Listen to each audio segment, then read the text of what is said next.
इस वक्त सलीम सीधा मौजूद है। सलीम जी, कैसे देख रहे हैं ये जो आतंकवादियों ने किया, वहां पर जो सैलानी घूमने गए थे उनको किस तरीके से बर्बरता से उनके संग ये इस कांड को किया, गोलियों से उनको भूत दिया, क्या कहेंगे?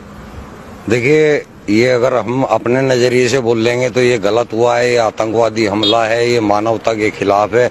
लेकिन अगर आप इसको इस्लाम के नजरिए से देखेंगे तो ये पुण्य का काम किया है उन्होंने, ये सवाब का काम किया है उन्होंने।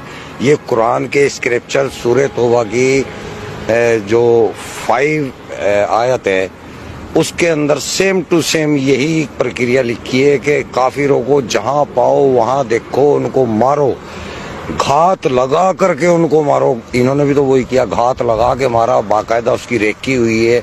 घात इस्लाम में ही लिखा है, कुरान में ही लिखा है किस तरीके से निहत्थे लोगों को इस तरीके से देश के वासियों को भून दिया जाए, उनको मार दिया जाए। आइए, मैंने कुरान की तो आपको आयत बताइए, जो सूरह तौबा है, कुरान की 9वीं सूरह है और उसकी 5वीं आयत है, वहां पे ये लिखा हुआ है। सेम इसी तरह बर्बर तरीके से मारने का लिखा हुआ है।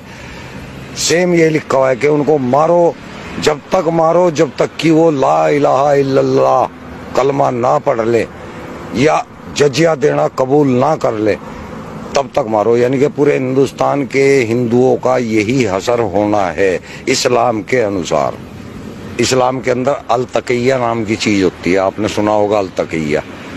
अल तकिया वो चीज है जब इस्लाम के अंदर हमें कोई ऐसा काम करना होता है जो कि सामने लोगों को नाजायज दिख रहा है, तो आपको वहां लोगों को तो नाजायज बताना है, लेकिन काम वो सवाब का करना है आपको। इसको बोला जाता है अल तकिया। तो ये अल तकिया करते हैं, जो कहते हैं ना हिंदू मुस्लिम भाईचारा, ये अल तकिया है, ये कुरान के अंदर है, हदीसों के अंदर है। मुसलमानों को तो, मैं इंडिया के मुसलमानों की बात कर रहा, बाहर के नहीं।